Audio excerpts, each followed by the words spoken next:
See, me, I'm just a firm believer in divine timing, and I affirm that every day. So, what's for me is already working for me.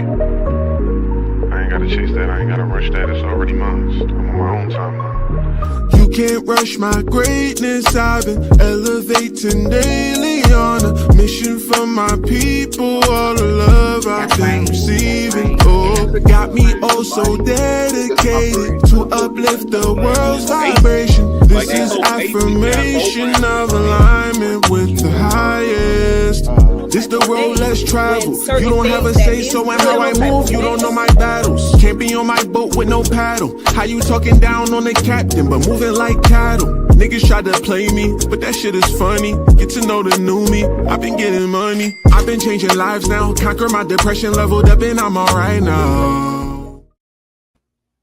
Peace to the gods and goddesses. Y'all, what's good? And welcome back to another episode of Cosmic Konnections, where the ethereal meets the tangible, mystery is unraveled, and souls connect. We're super excited for today. I'm going to go ahead and allow my co-host to, I'm Kai, your host, and I'm going to let my co-host Crandell take it away from here and introduce our very special guest that we're going to have tonight. Peace to the family. I hope everybody is doing good out there on this Friday. And today we introducing on his debut a new guest on the platform. You might have seen this brother on TikTok. His Instagram is booming right now.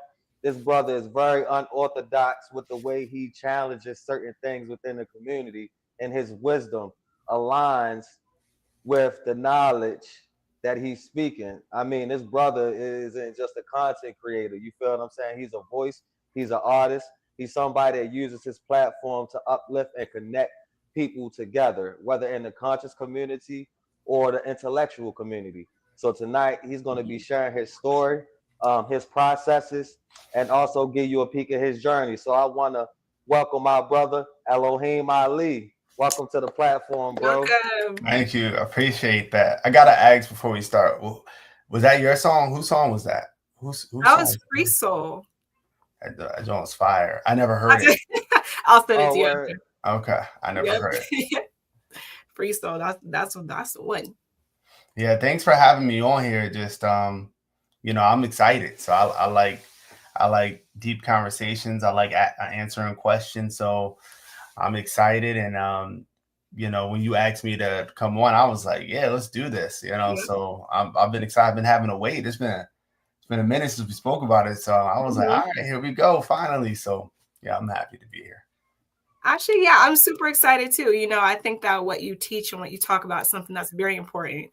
So I guess we'll go ahead and dive right into it and kind of let us know how you got here. Like what was your story like? Like what was the journey to get to where you're at now?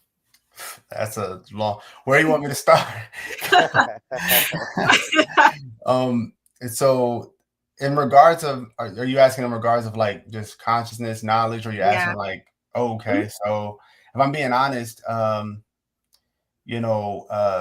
it really does start when I was a kid. So, if I'm being real, it's like, so when I was a child, I just really could not, I didn't even know at first, but looking back on it, I didn't have the capability to think in the same way I guess a lot of people would. I'm gonna give you an example. My mom gave me like this toy robot, and I'm like maybe 5 years old, 4 or 5 years old.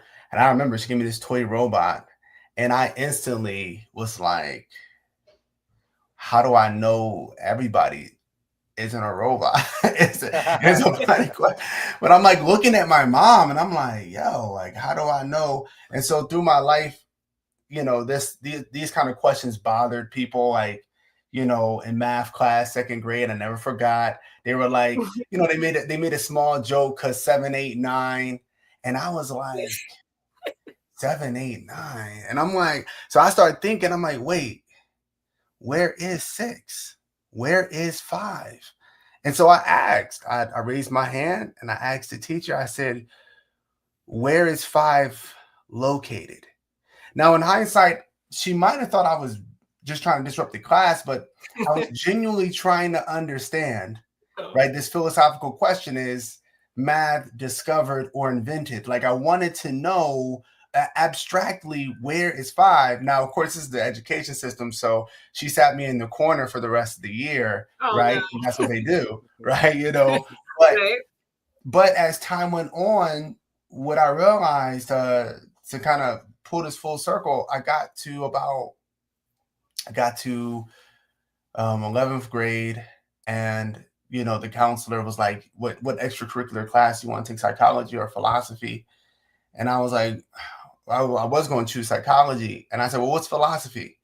She was like, well, it's a class where they just question everything, and they think about things like, how do we know that everybody has a mind, or how do we know that things exist? Like, how do we know God exists? I said, that's a class? I'm like shocked, because this is all I think about. I don't think about anything else, outside of maybe music.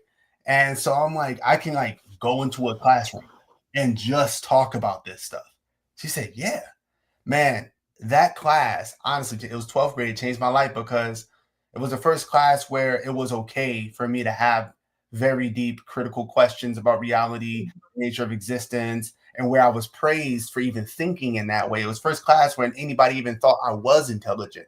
So it was a very big deal for me in my life. And I was like, man, when I go to college, I'm going to, major in philosophy. And then to wrap up, I guess, this very long story, when I got to college, it kind of allowed me just to be me. I didn't have to when you kind of get it, it's good to get away sometimes from like your home neighborhoods or your hometown, because you get to really explore not what everybody expects you to be or behave like. You get to kind of explore like, who am I really? Yeah. And that's when I got into deep meditation. That's when I got into like reading the entire Bible. And it was from reading the Bible that got me out of religion. So that's where a lot of like my really empirical searching for knowledge, reading books, things of that nature really, really started. Wow. That makes sense. I mean, just kind of looking at what you do now, and it's funny because a lot of the time it does start in childhood for us. For those of us who are on that wave of kind of removing ourselves from systematic thinking or programming and things of that nature, we always kind of, it's like where they say it's like not in you, or it's not on you, it's in you, And so I guess that kind of brings me to my my next question, as far as the 9-to-5 mentality, and how did that kind of what was the experience or your journey like going from that class to stepping into realizing are we really meant to work a 9-to-5? You know what I'm saying? So I love this question, because at a young age, I was like, I used to go around saying, I'm not a worker bee, I'm not a working ant. Like, that's how I used to say, I can't work for the sake of working. I had a really deep intrinsic issue with the whole concept that they were saying, one day you're going to grow up, and when you grow up, you're just going to work for the rest of your life until you retire. That sounded terrifying to me. Since I was like, that does not sound good to me. None of that was appealing to me. And so, but as I grew through life and doing music, doing entertainment, getting into philosophy, I was like, okay, maybe I'll do this, maybe I'll do that. And when I got out into the work world, from when I graduated college and I started actually subbing as a teacher, and then I started actually teaching, it hit me even harder, because here I was doing something I actually loved. I love teaching, and I love teaching specifically inner city kids. I was in DC teaching, and I'm like, I'm in a job that I really love, but I don't want to be in this job at the same time. Right. So there's a deeper issue here.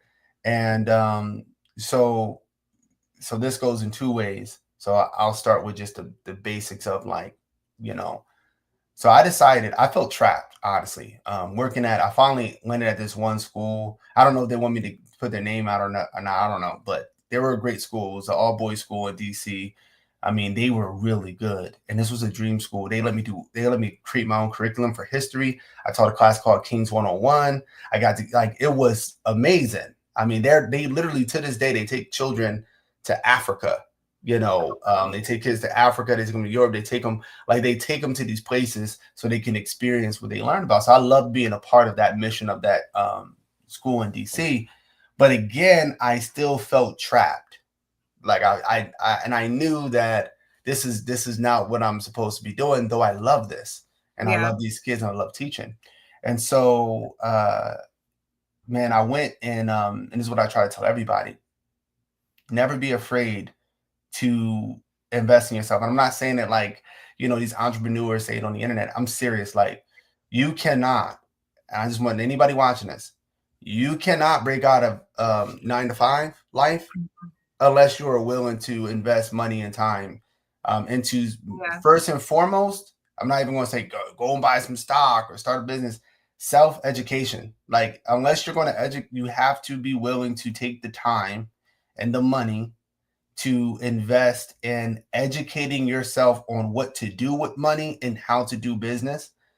If you don't, it's going to be really hard to break out of the 9-to-5. A lot of people want to break out of it, but they don't want to spend any money. They don't want to spend any time. They don't want to take any risk. And I'm like, there's no way out unless you're willing to do that. Me, I had one child and I had my wife, and I would leave the house maybe at 5 a.m. to make it to work on time.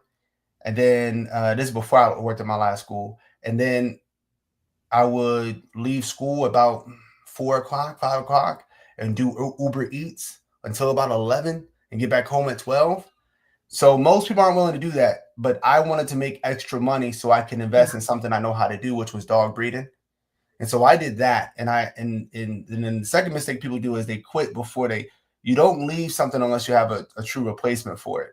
So until the business was making 6 figures on its own, I was like, I'm not leaving the job, even though it was hard to do both.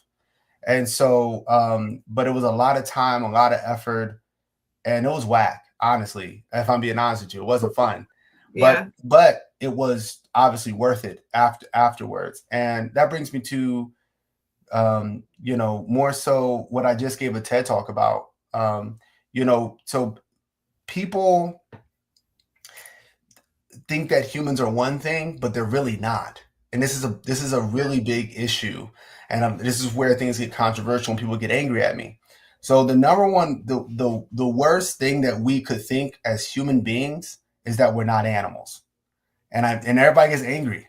But the reason why, and I'm going to explain why. One, animal, if you look up the origins of the word anima, it's animus, which just means soul or spirit.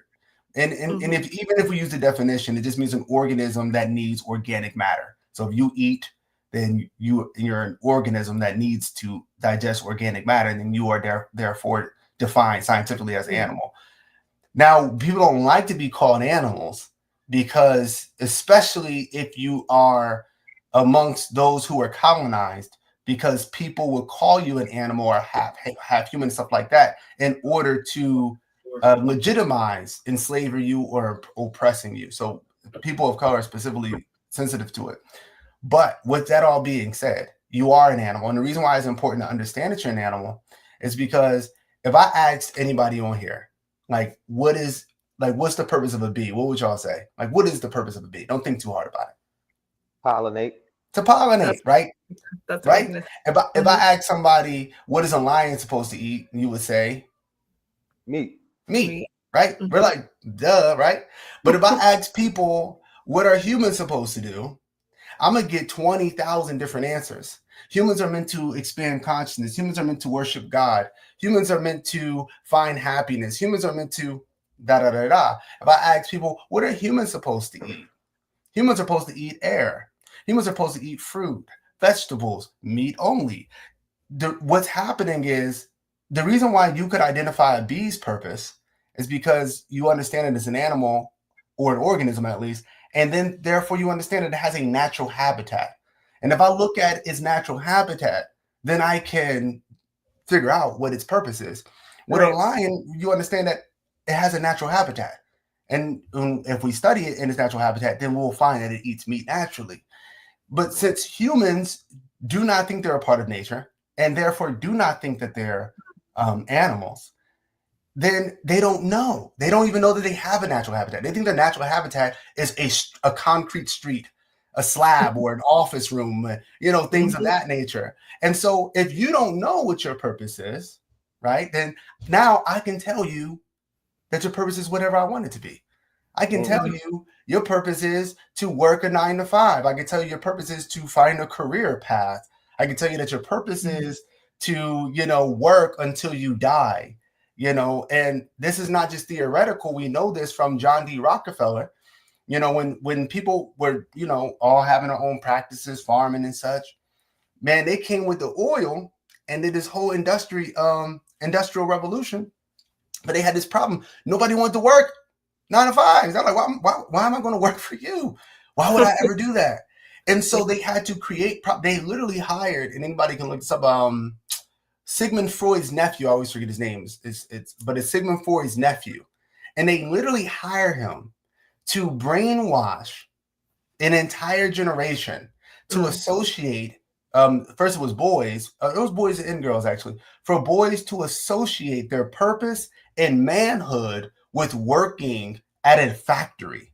This literally happened. And so men will say, and that's why I always say you got to be careful with the whole high value man argument, because in the context of civilization, it makes sense, right? The harder you work, the more money you get, the more higher value you are. But the whole purpose behind the whole high value man was actually that you were a product for a factory, right? You are a product. You are judged based on how productive you are to my company. How much can you make me is completely attached to your manhood. And I decide whether you are a man or not.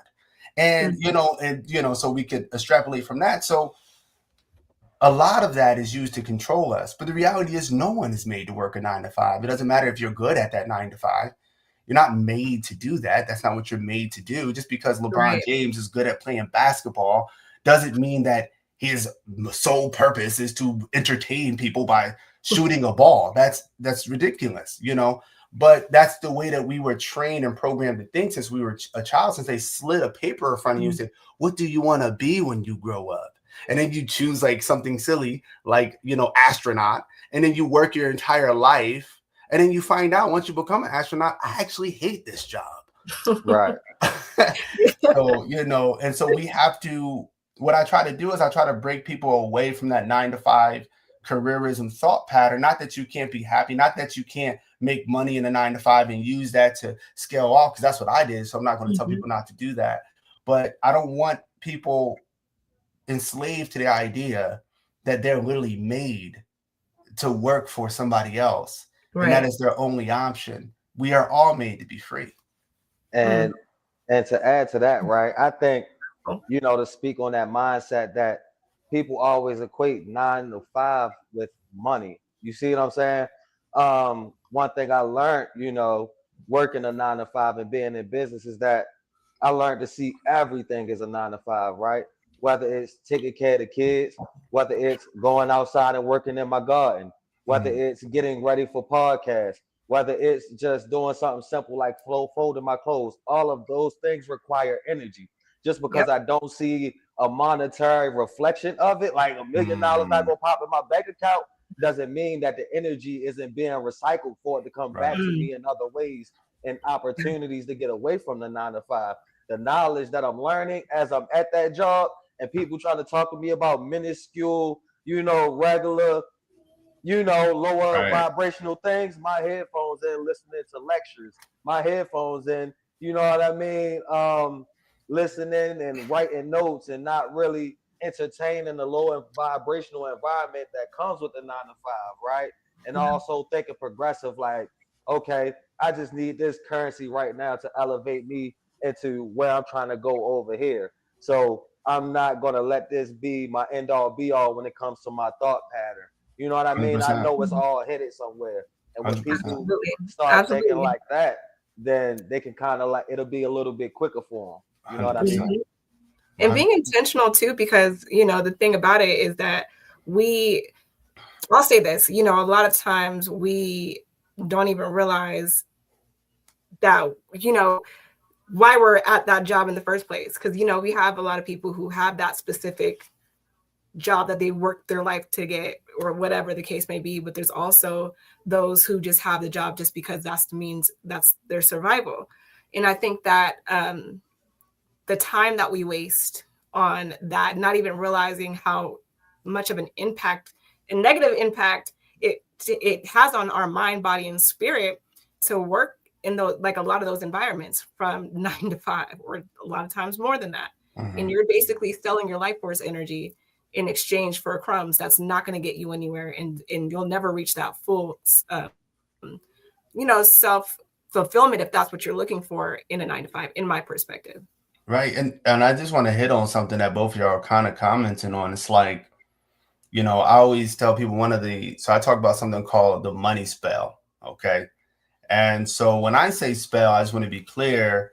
When most people in the conscious network say spell, they're connected into like spelling words, and they say all spells are within spelling words. But if you actually look up the etymology of where the magical term spell comes from, it actually has a different origin. And the origin of the word comes from spell, which means a story or a narrative.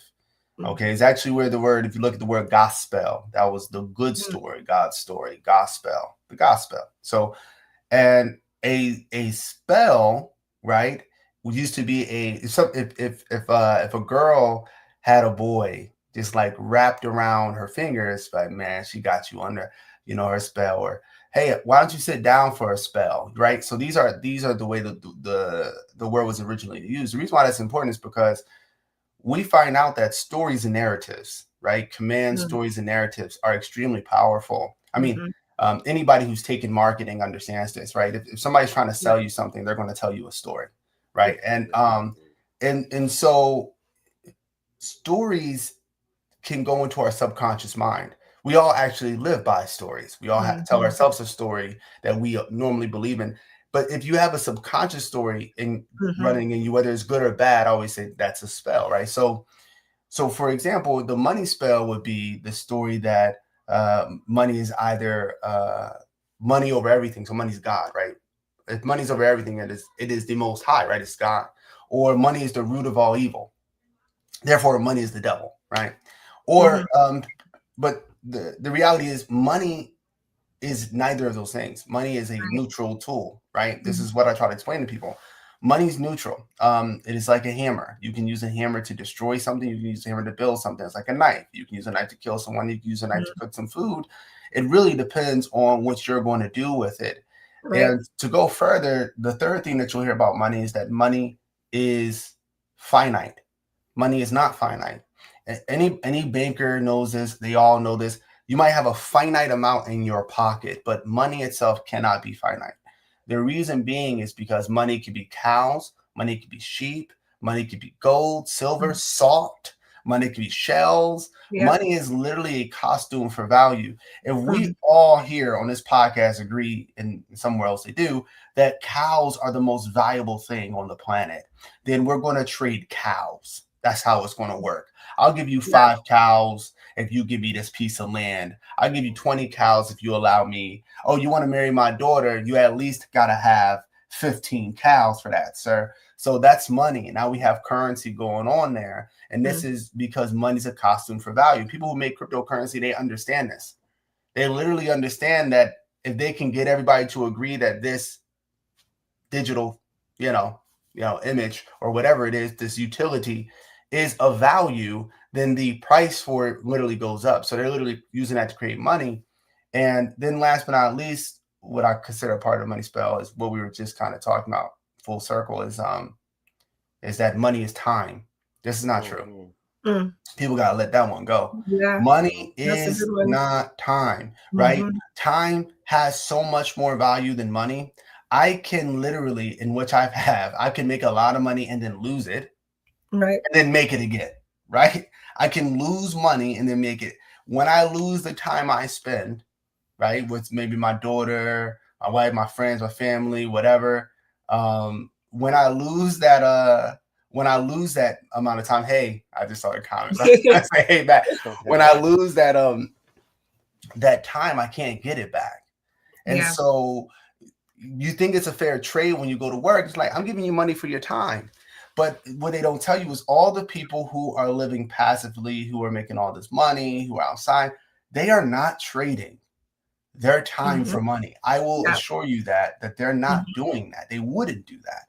Yeah. You know, they're going to find a way to make money while, and you'll hear, I'm sure everybody have heard this before, while they're sleeping. And so, I just agree with both of y'all saying. That was my way of saying that. Yeah.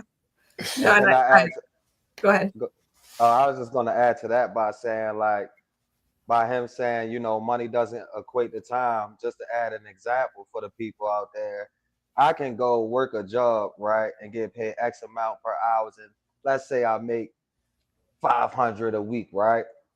If I really use my brain, right, and my creative process, let's say to build a digital product, that digital product could possibly make me $1,000 in that 8 hours that I just gave to somebody else. 100%. You know what I mean? So not only are, you know what I mean, you know, wasting your time, but you're wasting a lot of your creative process because you're constantly thinking for somebody else for 8 to 12 hours a day. You're thinking for somebody else. So you really have no room to really create, you know what I mean, the way you want to, because there's noise all around, whether it's in your head or the outside environment. So I agree with you completely on that one. Absolutely. You know, and another thing I'd love to get into is just kind of backtracking to the storylines, and you mentioning the subconscious mind. And I would like for you to kind of talk about how important it is for us to understand the story that we tell ourselves in relation to money, or our own relationship that we have to money, or how we view money, because I feel like that's something that's also important, because a lot of times we're stuck in these 9-to-5s because we have that subconscious belief that there's no other way around it. You know what I'm saying? Right. So my story growing up was I always try to unravel all my stories. I meditate and try to locate these subconscious stories because you don't even realize they're there. One that I had growing up was that the only way that somebody like me, and I think this is a lot of young men and women, the only way that somebody like me could ever make a lot of money is if I get signed to a record label. This was literally what I believed, right? Like I didn't believe anything else. I said, man, if I don't want to work a 9-to-5 and I want to make a lot of money, I got to get signed. Like, man, listen, I was the same way, bro. You couldn't tell me I wasn't going to be a rap star or something like that. I'm telling you, man, it was so bad that we almost got signed to Slip Inside Records. And at the time, they had Jagged Edge, they had Trina, they had Rick Ross. Like, so it was a big deal. And man, these people wanted to rip us off. But at the time, I didn't care, right? Yeah. Because my story was, this is the only way that I could ever, get anything that I want in my life. I don't care what the contract says. And this happens to people. Just get me in there, right? Just get me in there. Like that's, I don't care. And you know what I'm talking about, because at that time in your life, like, nothing means more to you because you have told yourself a story that this is my only way out of, whatever you don't want to be in. This is it. And it's like your lifeline. Exactly. And so that's the story I told myself. And so it actually all changed. He just passed away not too long ago, my grandfather, but he was an entrepreneur. He made, millions of dollars, right? He was a millionaire and stuff like that. But the thing was, nobody knew. I didn't know, even though I've been to his house and stuff. He was like he was like the millionaire next door, right? He wasn't going to like go crazy with it. He had a nice house, but he wasn't going to wow out. Like, it wasn't really the type of person he was. And he wasn't going to go tell every single person he met, I got $1 million. But, my mom first told me, I wasn't sure if I believed her, but we were on the phone and he said it again. And what she said, which was, and that's how I made my first $1 million. I was like, your first $1 million? Now this blew my mind, right? Because, and this is interesting how subconscious stories work and why ancestors and family members and friends mean something. What I call your social matrix means something. Because just me now knowing somebody who has $1 million, it triggers a possibility in me. It triggers something in me. I go, oh, I know somebody who has $1 million. So then you start thinking, so maybe I can make $1 million, right? So you start it opens you up. It's almost like a awakening of some sort when you like, oh, I can get it too. Like, yes. If my grandfather could do it, I could do it. Matter of fact, he's my granddad. I can ask him for tips. I can ask him to help me out, some mentorship, something. It changes your whole perspective. And now I'm thinking, oh, I don't need, right? Because look, I love to make music, but let me tell you something. I don't want anybody telling me when to make music. Right. I don't want nobody telling me when to do it. I make music when I want to make music. I write my books when I want to write my books. Nobody's going to, that's why I'm self-published now. I don't have a publisher. You're not going to tell me what can go in and out my book and what not. Mine. Like, absolutely. And so now I'm like, okay, so that means I can make a lot of money and I can also do like my own artistry without like being tied to that, without feeling so desperate that I would take any deal just to get this money, right? And so again, a lot of people have a version of that story, but there's something else, right? The story is normally, and this is to me one of the most important things. There are, and this goes deeper into the philosophy of order, my philosophy, but that I was gifted spiritually. But in the philosophy of order, everything, right? I just think it's a fact, but everything has a matrix. If you look up the etymology of matrix, it means mater or womb, right? A matrix. So in any context, a matrix is a medium or structure in which something develops in, right? So linguistics matrix, simulation, a womb, like it's always, so everything comes from a feminine source. And that's what people mean by like divine feminine. Like there's an ultimate womb that the core of everything developed in, or the core of what we know now developed in and was birthed through, right? And so this is important because now the second thing people need to understand that everything has a spirit, and a spirit is not a ghost. I mean, today I guess is a ghost, right? And just like, but if you look at where spirit came from, there's two definitions that most of the ancient people use when they're talking about spirit. The breath, which really comes from like Hebrew, right? It comes from Judeo religions. And then I don't use that one. I use the one that comes from animism, right? Ancient spirit, the oldest ancient spiritual. It's really the instinctive human spirituality. Like when you look around the world at hunter-gatherers and these ancient peoples, they share this spirituality, though they never met each other, which is that everything has a vital essence. Everything has a spirit to it. The spirit of a river, the spirit of the forest, the spirit of this, your spirit, school spirit. So what is an essence? So if a spirit is an essence, what is an essence? An essence is a form or a collection of attributes that make something what it is, right? So all spirits are real, and they're embedded within a matrix, within a medium or structure in which they develop. And this is important because then you understand that every spirit has a story. And this is why stories are so vital and important. When people watch romance films, right? I always say, like, what do y'all think the main character is? And people say all these things. Eventually people figure out, oh, the main character is love. Love's the main character. Every single one of these stories is about love. And so with the ancients, so we look at mythologies and we think history. But a lot of times the ancient people, when they created mythologies, they were creating a story to better understand something that had no physicality. So I can't point to this thing. So let me create a story, and then hopefully through that story, you'll have a better understanding of what I'm telling you about. And so in that same way, your spirit has a story. Your spirit has something that it's going to do, and no matter what universe is in, no matter what timeline. Now, there's the higher self or spirit, there's the neutral self or spirit, and there's the lower self or spirit, right? The lower self is always going to move towards entropy. The higher self is going to move toward order. And the neutral self doesn't really, move anywhere. Honestly, you're born with a bunch of neutral attributes, with a neutral spirit, and it's about the way you manifest. If anybody watched Star Wars, Anakin Skywalker is supposed to be the chosen one, right? So as a child, he's neutral. He has not made a decision yet. He has not truly manifested the version of himself that he's going to be. Eventually, he does. And every single Messiah figure within history, by the way, can also be a evil. The higher your higher self, the lower your lower self, is the way it has to work. So the more potential you have for greatness and order, the more potential you have for destruction and chaos. And so not only do people have to get themselves out of whatever story we're being engineered with since we're children, which is you have to work until you die, but we also have to learn this is to me what true spirituality is. What is my spirit? What is my story?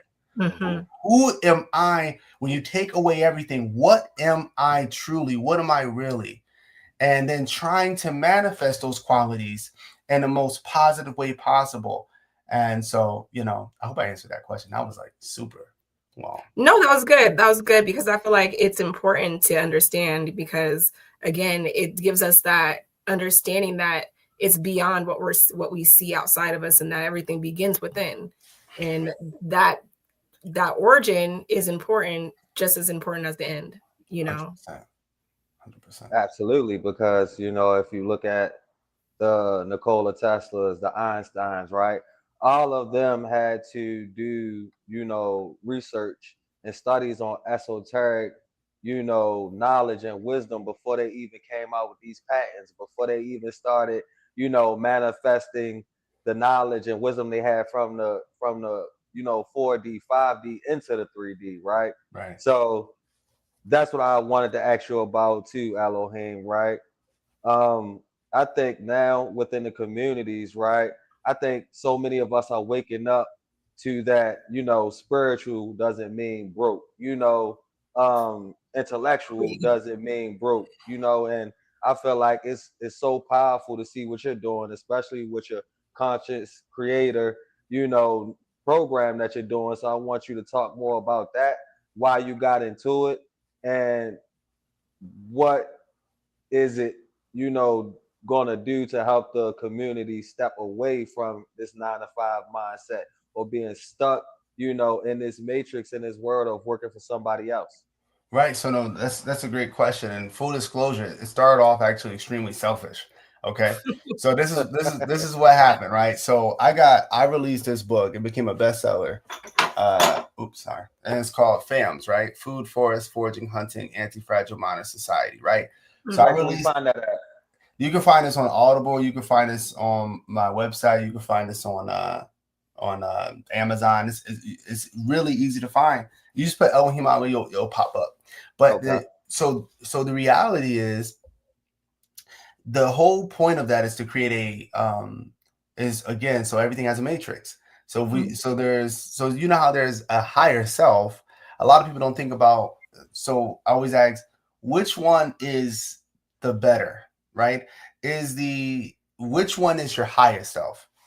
The higher self, that where you are the only one around you that is achieving their higher self, or the higher self in which the collective of humanity is also achieving their higher self, right? Obviously, the universe in which the collective is doing, they're creating a better timeline than just the one where you're just the only one ascending, because you're limited by your matrix, by your surroundings. And so the only way to achieve an even higher self is if there's a collective higher self happening at the same time. So if humanity wants to be free, if they want to truly go into a higher self, there's a matrix for that, right? And again, going back to what we talked about earlier, you have to understand what your natural environment is. And so when I went back and I was studying humanity, right, it all started making sense with my mission, my purpose, which I didn't always have the words for. So I had to read to get the vocabulary. My wife would say the mass for it. I had to read. I had to get all this knowledge just to understand what my mission was, because I didn't have words for it. And one thing I found was that we were taught that hunter-gatherers were primitive and stupid and dumb and unhealthy, and it was so far from the truth. If you look at modern anthropology, the reason why we thought that is because the farmers who are near hunter-gatherers hate hunter-gatherers. They hate them. And so before, we couldn't even talk to the hunter-gatherers, so we would talk to the farmers, and they would just say just awful, terrible things about hunter-gatherers. And so when we started studying them, we found out, one, that they were healthier than any human in civilization, that they normally have straighter teeth, better health. They live just as long, if not longer. They're happier. They're way happier. They have almost 0% depression, chronic illness, cancers, heart disease. I mean, literally. And what they also found out is, even in the ancient hunter-gatherers, is that that's my mom. What's up, Mom? So anyway, what they found out is that ancient hunter-gatherers were hyper intelligent. The first brain surgeries, and anybody can look this up. When I say this, it's always like, what? This can't be true. The most ancient brain surgeries were done by hunter-gatherers. They were doing the ancient brain surgeries. In fact, the Amazon rainforest was created by hunter-gatherers. Anybody can go look that up. They recreated the soil. They created something called a food forest, which is a permaculture design made to mimic nature. And so instead of creating unsustainable farms, right, that always have to expand out, that are taking all the soil, the nutrients from the soil, you grow up and you create a forest that eventually becomes self-sustaining because it works in a way that's in accordance with nature. And so they were hyper intelligent people. And so anyway, through all that, you have this, FAMS, which is food, forest, foraging, hunting, anti-fragile, modern society. But so that book breaks down exactly how to create it, how to make it. It tells it through 3 stories. It's awesome, right? But there was something that people kept telling me after they finished the book. I said, man, it sounds great, but I ain't got the money to buy no acreage, to buy no land. Like, I don't got, so my mission is for people to build FAMs. And this is the selfish part, but I'm learning, like, the people who I think are most likely to do it, conscious, intellectual, philosophical, artistic people, do not have the money. And so when I'm talking to these people, there's a reoccurring issue going on here. There is some deep money spell, oh man, I ain't really trying to touch money, man. Mm-hmm. I'm not about that, man. You talking about making money, I'm not about that. And I'm like, well, brother, how are we going to get the land? Like, how are we going to go out and get the resources and buy the land if you don't want to make any money, if you're anti-touching, money? And don't you work a 9-to-5? Like, don't you make money? Like, so it's like, but that's where I started running into this wall with the conscious network, with people in that, communities, that everybody wanted this. And we talk a big game, but nobody wants to actually plan around money. These people who run the world today, okay, you can just do a history check. These people are not gods. They are not all powerful. You can find out when they started. Normally what happens is civilization is cyclical. There's always going to be a collapse. Right now we're in the crisis period, by the way. Anybody can read The Fourth Turning. It's not my book. It's a very good book. But it's 4 turnings. We're on the 4th one. Between 2008 and 2028, you're going to experience the collapse cycle. Okay? Now, in that collapse, they know it's going to collapse because we live in an unsustainable society. So when it collapses, things become extraordinary, cheap, and affordable, and then they're just going to buy up everything. This is just what happens. Some people who weren't a part of those rich families will also buy up everything. Some of the rich families who are too tied to whatever companies went down are going to go broke, and you're going to see a wealth transfer for some, and some people are just going to build even bigger wealth, right? And so going even further in there, what's up, brother? That's a brother. I know him too. But going even further, into that is when we realize that all these people did was come together and say, we're going to make this money, and then we're going to fund this, and we're going to help that. We're going to fund all the things we believe in that helps us. Those people end up consolidating their money into that one group, and they become more and more influential. They pass that knowledge on to their family, their children, all that. It's not rocket science. And so what I try to, teach to a lot of people in the conscious network is, as long as we are A, learning how to make money, B, learning how to influence the next generation, then we'll be fine.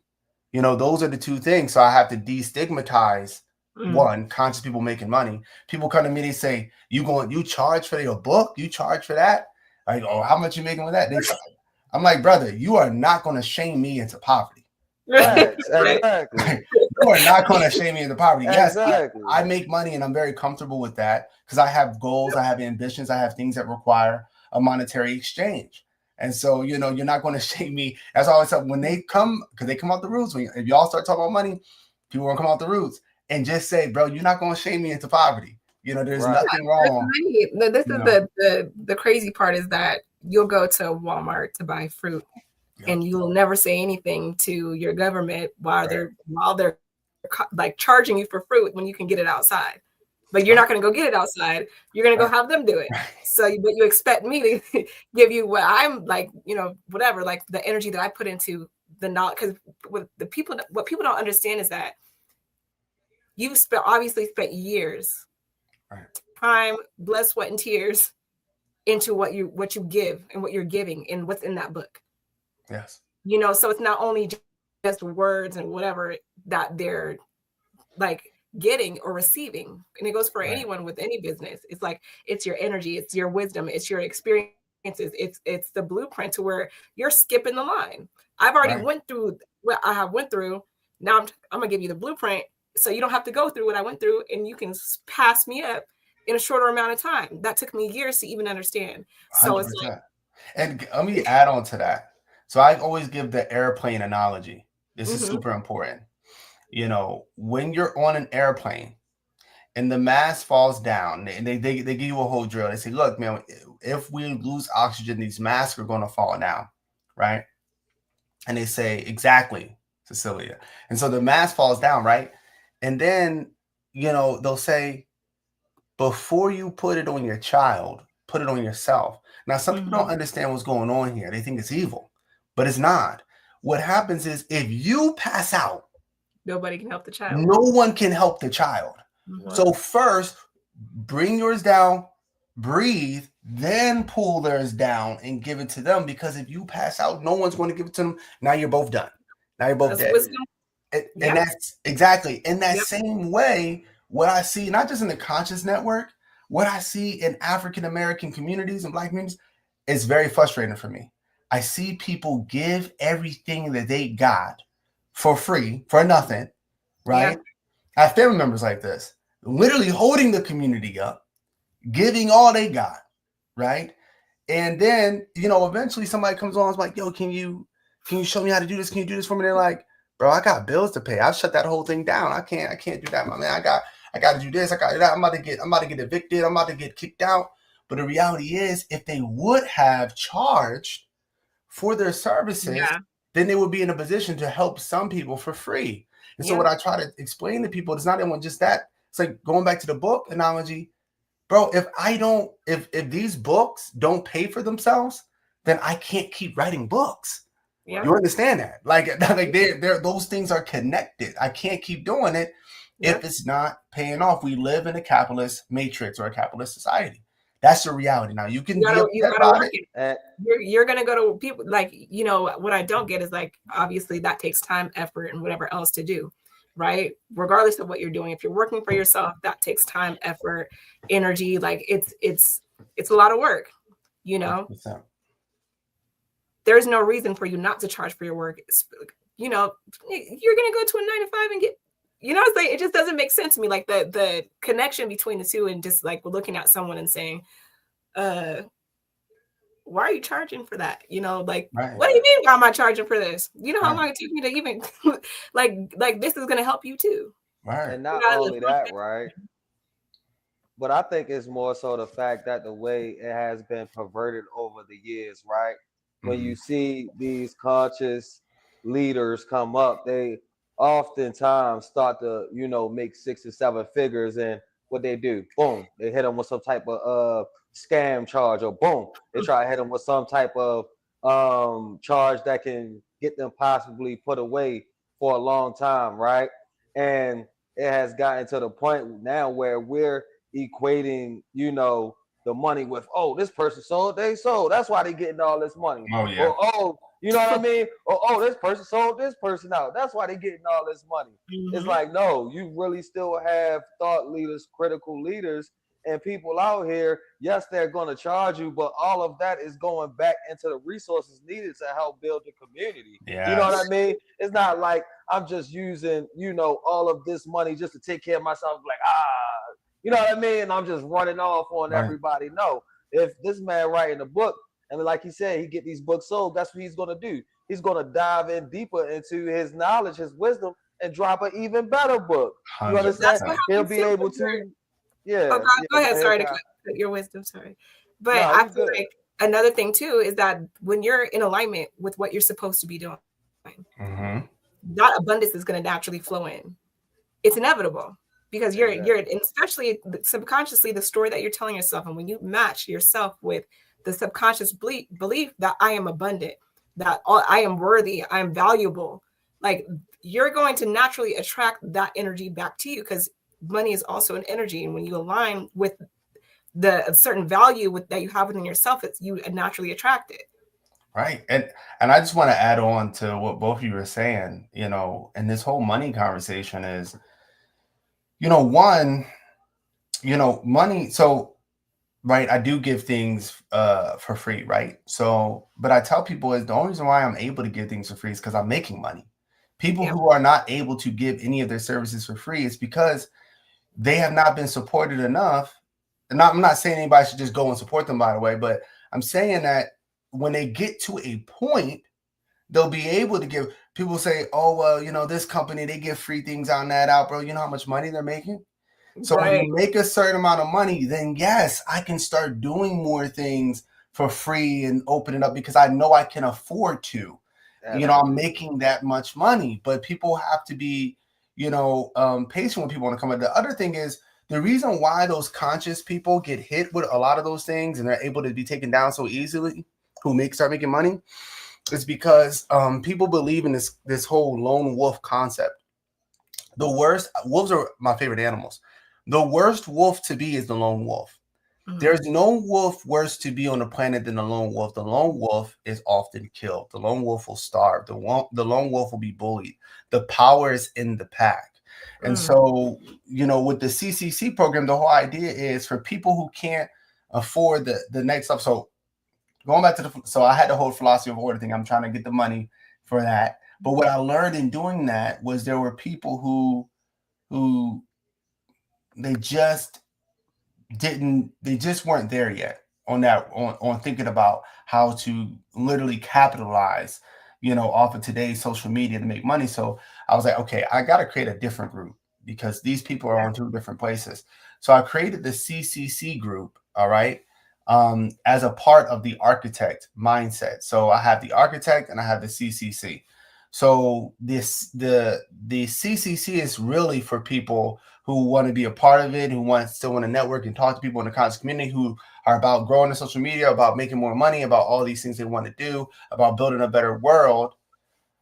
But they also may not have the money to do what we're doing in the architect group. So in the architect group, it's more so about what you were just saying. So imagine if we had, I'm just going to use the one who's getting the most scrutiny right now. Imagine you had 100 Dr. Umar Johnsons, right? So I'm just going to use him because he's getting the most scrutiny right now. So if you have 100 Dr. Umar Johnsons, okay? Some Dr. Umar Johnsons, and I'm going to hit all points here because I know some people think he's corrupt. Some people think that he's going crazy. Some people think that he's legitimately being attacked by the powers that be. So I'm going to hit all angles, okay?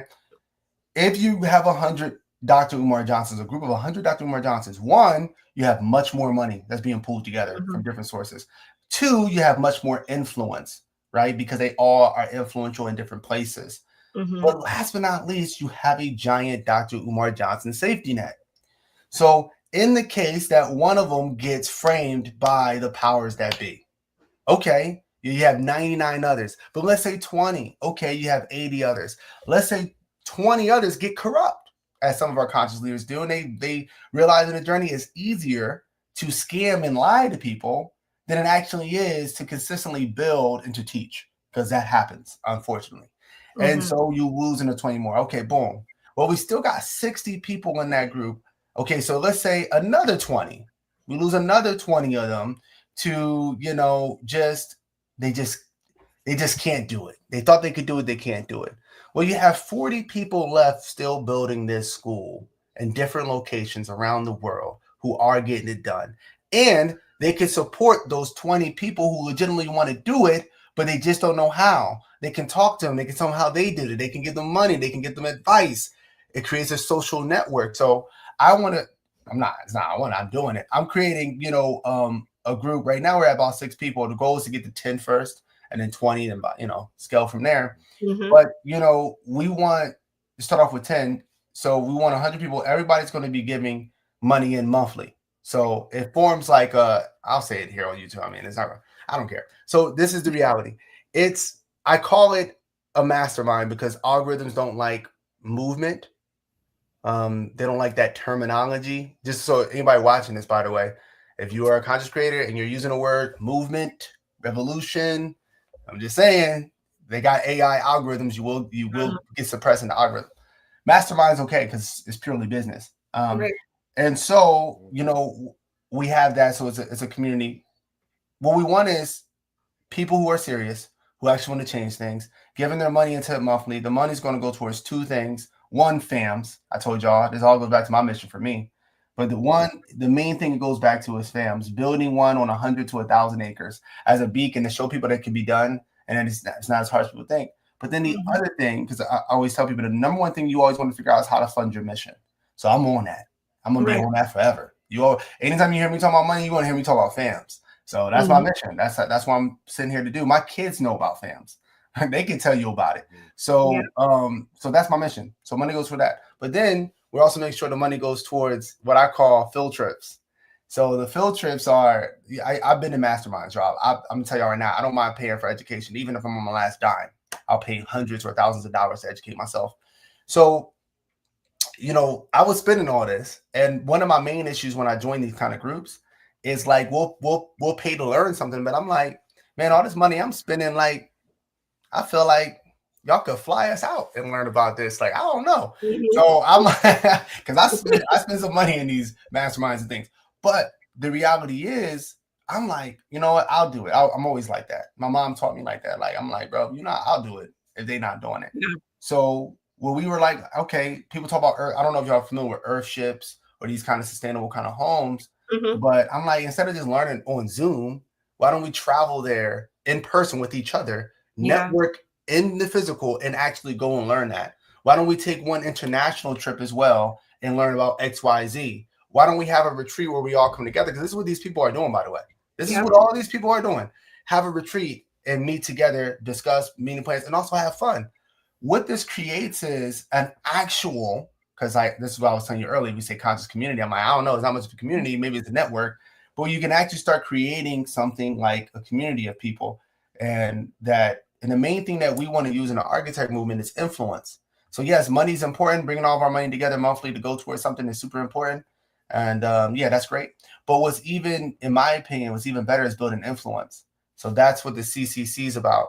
To me, if I could get everybody to 10,000 followers, 100,000 followers, you know, where I'm at on TikTok, 500,000 plus followers, where I'm at on, you know, Instagram, 50,000 plus followers.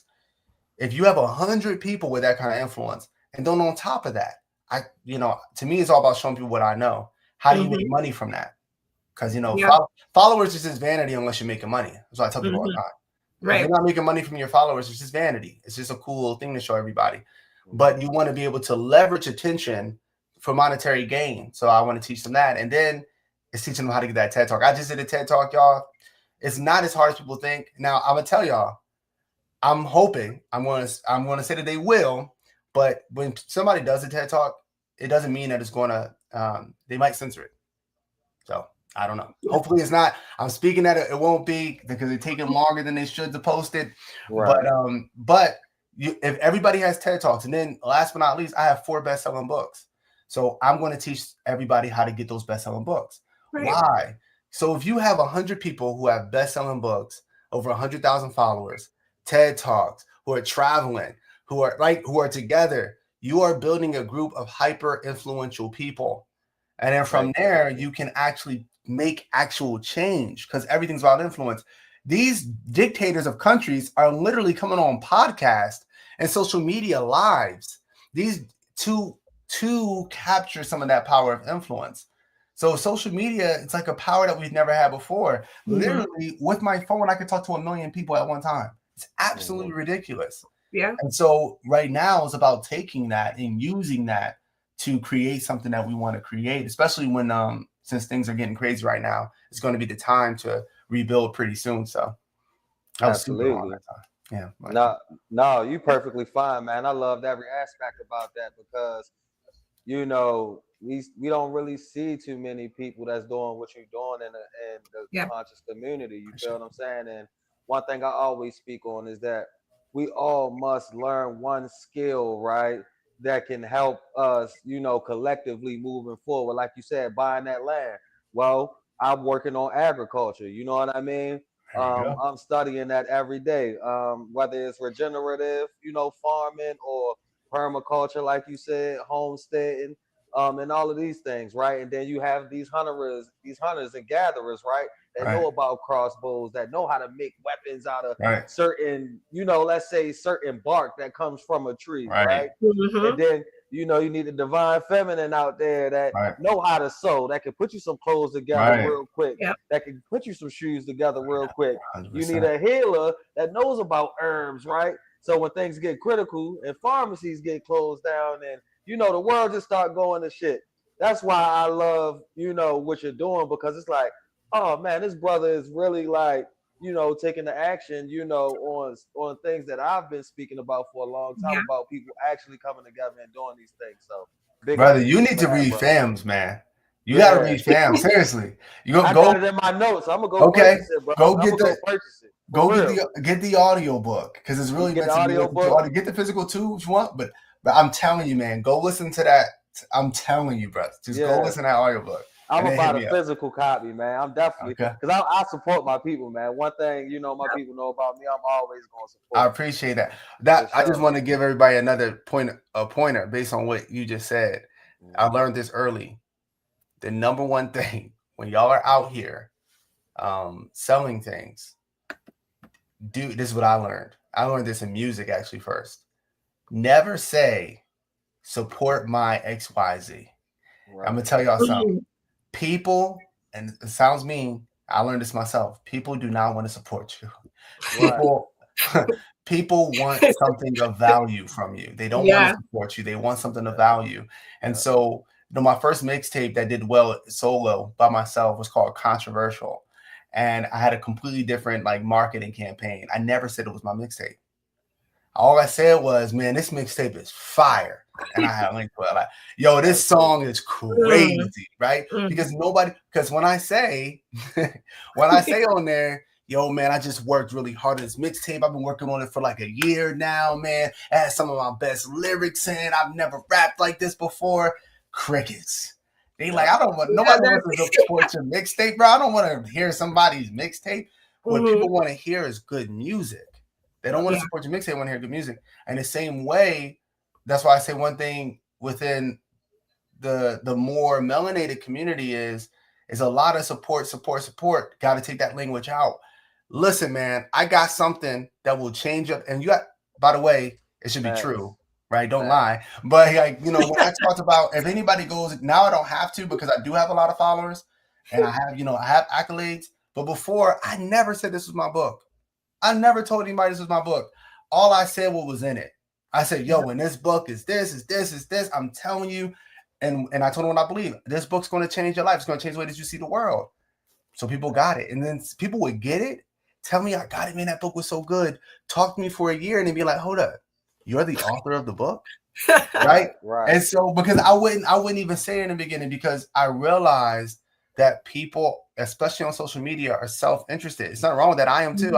I'm scrolling the same way everybody else is. I don't want to hear that. I don't want to hear that. It's not until I stop. It's something that has value to me. And so, give that value to people and they will give you something in exchange. There was a video that went viral on TikTok, the whole trailer, the Creed trailer. And people got so much, it was like a Creed edit. And it got so much traffic. It went so crazy that people in the comments started just giving him money. They didn't even ask for it. They started just giving money in the comments to the creator of the video through gifts. They said, I shouldn't even be watching. This is so good. People, and this is what I try to tell people. The number one marketing ever. I've taken marketing classes. I still do marketing for a school.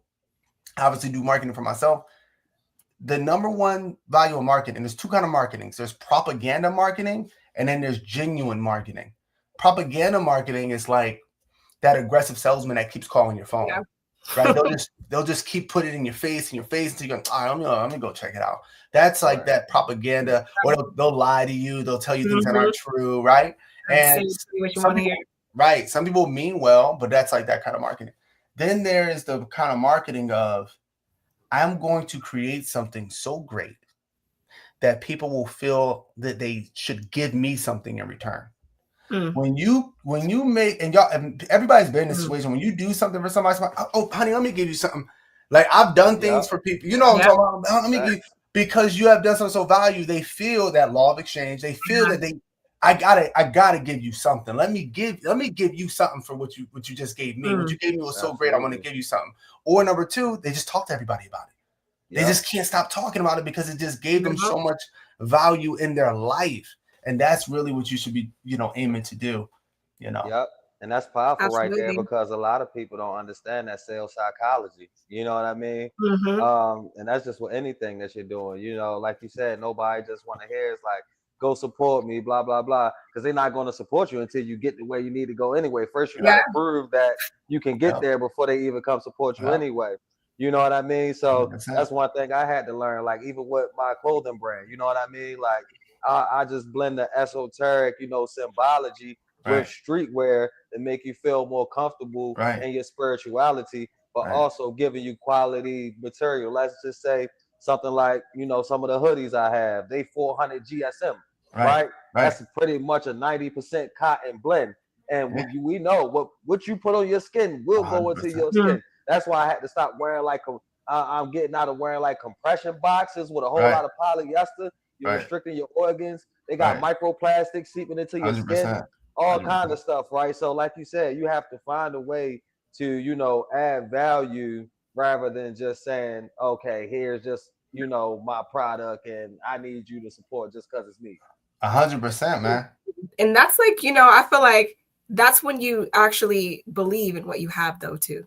And what you're selling, because that in itself is attractive, because a lot of times we're selling because we're trying to get something. But when you're in a space where you actually have something of value, you're very confident that you have, you don't have to oversell yourself, because what you have will sell it. It'll do it by itself. Yes. No, that's 100%. When you really feel that you're giving, like there's nothing like, I worked sales in Comcast cable, right? And at first I felt cool doing it because I thought Comcast was cool. But then, like, when I was like, bro, like, nobody gonna be using Comcast. You can just watch everything on streaming. Like, this is silly. It was harder to make sales because I didn't feel like I was actually doing somebody a favor. I kind of felt like I was ripping them off, though I wasn't. I kind of felt that way, and now it's harder to sell it because I don't believe it. You're aware that it's trash, and then at that moment they can feel that. In, like, what I'm saying, they can feel that they feel that lack of confidence in what you're doing. So if you're not confident in it, they're not going to trust you to even waste their time to get it. Or they're going to feel that. You ever feel that, like, you're talking to a salesman and you're like, this guy, you're desperate, not even desperate, but like, so they're good. So sometimes, we're like, man, he's a good salesman, but for some reason I don't trust him, because what's happening is he's good at lying. And he doesn't believe anything he's saying. So it's reaching, you're like, man, like, he makes me feel like I should, but there's something, because a part of you is feeling like he's lying, he's acting. He doesn't believe this is a good thing. Because there's no passion, there's no emotion, there's no connection in what you're saying and what you're doing. Because and you can feel when somebody is really connected with what they're saying. Right. There's a level of deep, like, attachment when you are like truly like passionate about what it is that you have, or you really like value what you have. And there's the other part of selling. I remember, I had two family members who I was trying to tell this to really early on when I was really getting into marketing, and they had products, both of them. They had products and it was good. And I said, hey man, if you got somebody who was popular, if you paid them some money to wear that or to use that, people are going to come and buy it. And they both had the same answer, like, I shouldn't have to pay anybody to like want to promote my stuff. But the reality is, again, in the marketing side, this is how things work. I mean, you probably noticed by studying clothing lines and things of that nature. Like, a lot of people think me and my bro who has a clothing line, or I don't know if he still has it, but he had it. And we had a big debate, right? So what I told him is, so I'm a bit of a futurist when it comes to like seeing where things are going to go. Yeah. So I told him a while ago. This is about 8 years ago now. I said, when you're making the clothes, just remember, like, the design is important, but people aren't going to ultimately buy it because of the design. They're going to buy it because who's wearing it. And the further we go into social media age and influencers, the more true that's going to become. You're going to have influencers whose clothing line is not famous, but they're making $1 million a year off their clothing line because they're, because either they are, popular, like, or they got a strong following, or they had somebody wear it and who keeps wearing it, who likes it, who is popular. And so there's also a big, and this kind of goes into masculine and feminine principles and spirit. And so, a lot of times, the spirit of masculine is force. The spirit of feminine is power. Neither are good or bad. These are very natural spirits I'm talking about. Neutral spirits I'm talking about here. But, power is the ability to create great change with relatively low effort. So to create great change in reality relatively, if we see somebody, if a man can make a whole room stand in silence just by walking in the room, even though he is a man, we'll say that's power. Now, why? So then someone might ask, so why are you calling power feminine? Well, the thing that can create, right, the most change with a relatively low effort is the womb. There's nothing that does that more so than like the womb. And we also know this also from when we just look at reproduction, right? The egg is one of the ultimate symbols of femininity. And the sperm cell is one of the ultimate symbols of masculinity. And what is their relationship? The sperms are rushing in, risking everything to get to the feminine source, which is the egg. Yeah. Right. Because if they can get into that matrix, then they get life on Earth. Right. So it's a lot at stake here. Right. And they're willing to risk everything. Right. But here's the crazy thing. So one, she's in a position of power. They must come to her in order to experience change. But the second crazy thing about that whole scenario is that some people don't notice when they get there. If the egg does not choose them, it doesn't matter that it got there first. So a sperm can even get there first, but it can't actually force. So we're taught like they force themselves into the egg, but that's not true. You can't force yourself into the egg. The egg determines what they will merge with and become one with. And so they're in the ultimate position of power. They're creating the most change with relatively low effort. Force is creating change with relatively high effort, which is nothing wrong with that too. In certain cases, you need that. For example, to lift an object. Right now, you can be powerful and you can wait for the object to move on its own, right? Or wait for somebody to move it for you. But in certain situations, you're going to need force. I need this moved now. And then then something forceful will come and move that object. And so the reason why I walked through that whole thing is because in whether it's sales, whether it's, social media, people have to learn to kind of tap into that feminine aspect. The reason why is in sales, force is not very sustainable in sales. So I can, by the way, if I wanted to, I could make $100,000 in a week. And, theoretically, all I would have to do is do whatever I'm doing in a year and crunch all that into a week. Some people do this, by the way. The question is that sustainable? Can you do that for 2, 3, 4, 5 weeks? The way you made that money, is it going to stay? What did you promise for that money? What do you have to give out for that money, right? And so it's very hard. So you'll see a lot of entrepreneurs kind of teaching that just go, go, go, go, go. That's cool. There is a time for that. Don't ever get me wrong, because I do that too, right? But then there is, you really want to tap into, and this is what the people who are making a lot of money do. They're in a position where everything is coming to them. The connections is coming to them. The people are coming to them. People are calling them now.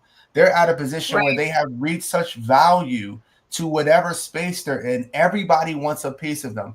People will, look at where Jay-Z's at. People are debating whether to take, $500,000 or a dinner with Jay-Z. Now, to me, I'm taking the $500K, but The fact, right? The fact Right.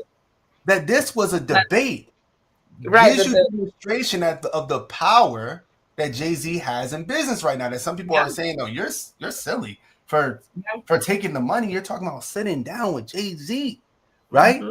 So that means he's at a position where people are willing to pay him tens or hundreds of thousands of dollars just to sit down and talk to him. That is where he's at, and so that's a feminine principle. But here's full circle to get there, and this is where some women have a hard time with. You have to use force to get there, and so there's that balance. You have to you got to wake up early. You got to make X amount of posts. You got to do this. You got to write this out. You got to hustle for this many. There is that component. So I'm not telling anybody that component's not there, but eventually when you do that, you work up till you can finally relax. You can sit in this matrix that naturally is developing you and bringing things, to you. And I can agree to that because you mentioned Jay-Z, so I also wanted to mention like that authenticity part, right? Because a lot of people don't even talk about, the $1 billion casino that Nas just built in the middle of Queens. You see what I'm saying? Like to be able to do that, I didn't know that either. Okay. Yep. Wow. Talk about my man Nas. It was like in the same area that Jay-Z wanted his casino, and they was literally going at it for months and months and months. But what that showed me is like, you don't have to compromise yourself. You can remain authentic and still be in business and be able to acquire what you need to acquire by being your authentic self. He never diverted away from, his style of music or, the game that he was giving. You 100%. feel what I'm saying? 100%. So that's everything you just said right there. Just, should let everybody that's watching on this platform know that no matter what you're doing, you have to be authentic. And number two, you have to see yourself on that frequency. I mean, you got some real bad people out here that do bad shit to people. Just because they do bad shit to people doesn't mean that they're not rich. Look at these families that's doing the most horrible shit to the world, and they still rich because they live. That's another thing. And they know certain things that we as communities and individually may not know. Yeah. Well, the thing is that what we got to understand too is that the universe isn't worried about, I guess, morality to a degree. No, go ahead. Yeah, go ahead and say it.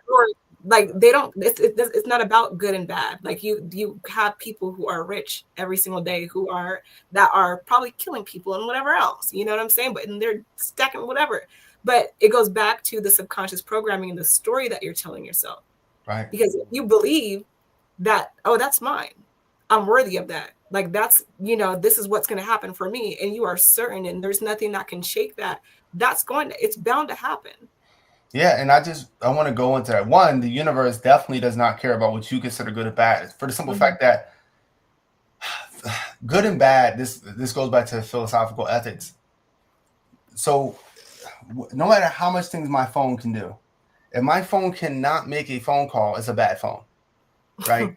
It's a bad phone. Like, bro, I'm like, bro, I don't care that it can do all this. It's phone. I can't call nobody. I can't communicate with anybody. It's a bad phone. So, good and bad is normally distinguished upon purpose. Like, what is this thing supposed to be doing? What is it made to do? Right. So a lion is killing a baby antelope. You're not going to call it a bad lion because it's doing what it's supposed to do. I'm sure the antelope is going to call it bad because it's doing something that is opposed to what it's supposed to do, which is get away from the lion so it can live and procreate, right?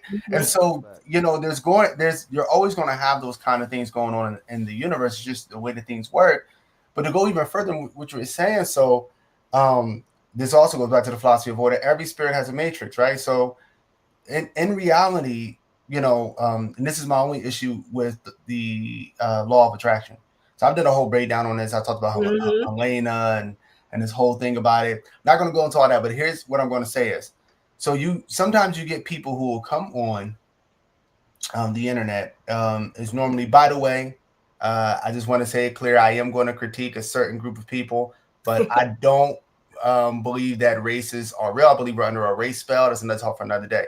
but it was a European American woman. You I was do about to see say, them. man, get to it, man. Yeah, I was about to say, and you on do Cosmic Konnections, man. right, Hey, and you do see. hey, I always want to make it say clear what you though, got because to it's about say, philosophy. brother. So in saying that, right, she's a European American woman, and you see this happen a lot, right, where they'll come on the screen and they will say like, "Hey, you know, I am experiencing law of attraction. I quit all of my jobs."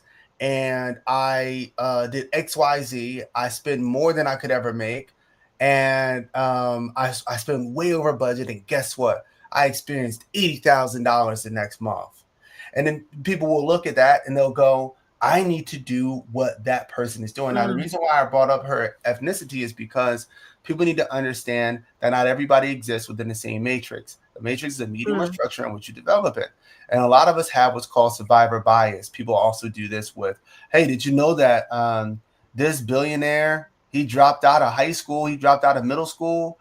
And it's like, careful. That's called a survival bias. Survival bias is when somebody jumps into a pool of sharks, let's say and you're behind them, they come in, they come out the other side, and they say, yo, hop in and come on, man. If I could do it, you can do it. Not knowing that there's actually something about their scent that is causing the sharks not to eat them. There's something about the way they grew up, what they ate, what they've done, the genetics that have caused the sharks not to touch them. And then so you jump in the water thinking, well, he did it, I can do it, and you immediately die, right? And so this happens all the time.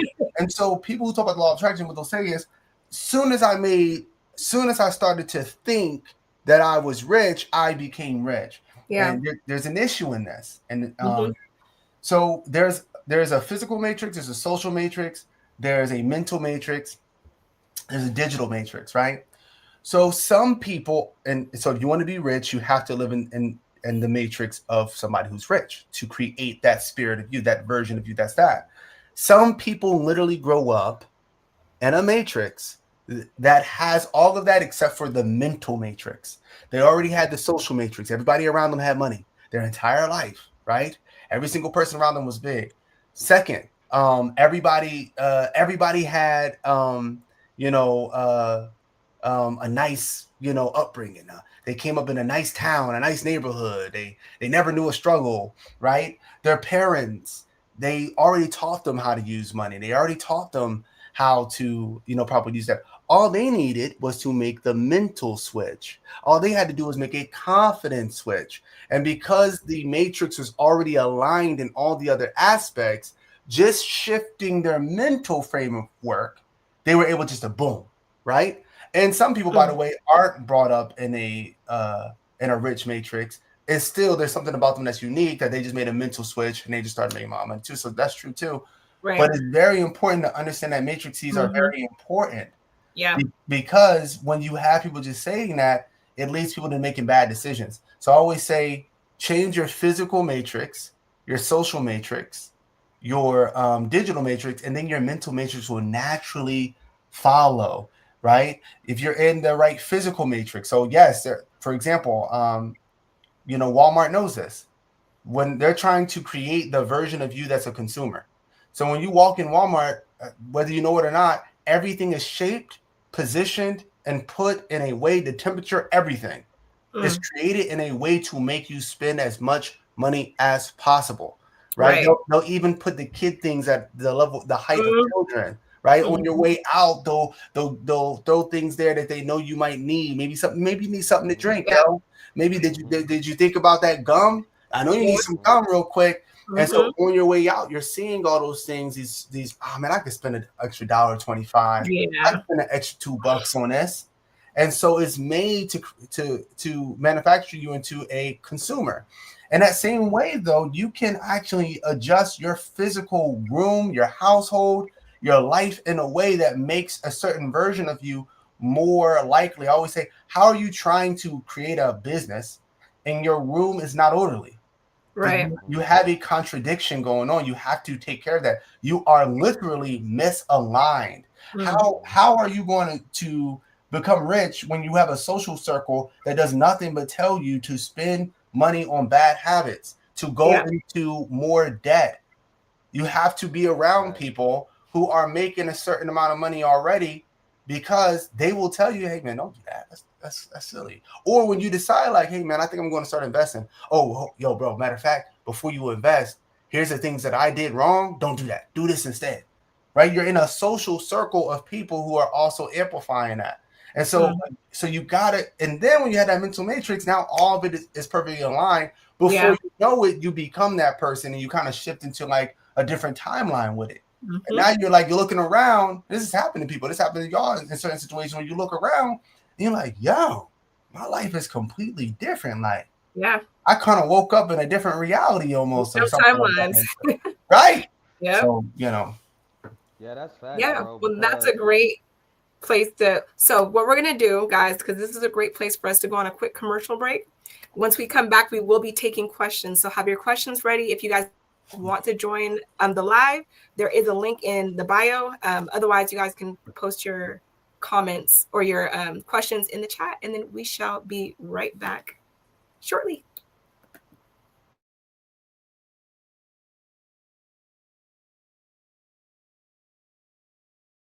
Peace, family, peace. To the gods and goddesses out there. This is C here with Eyes Open Clothing, where we specialize in metaphysical symbology in every piece of our clothing. And we also blending that with streetwear as well. Very comfortable, stylish for any occasion, but you still letting people know what you represent, that higher consciousness and that higher vibration. So tap in with us, family. Ashe.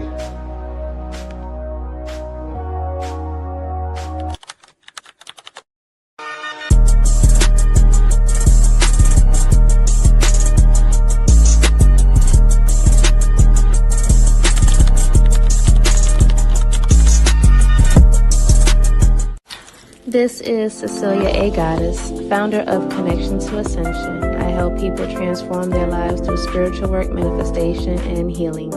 From powerful rituals and cleanses to handmade jewelry, candles, and retreats that restore your spirit, everything I create is designed to bring you abundance, protection, and alignment. If you're ready to elevate, connect with me at connectiontoascension.com or follow me on social media at Cecilia A. Goddess. Your glow up starts here.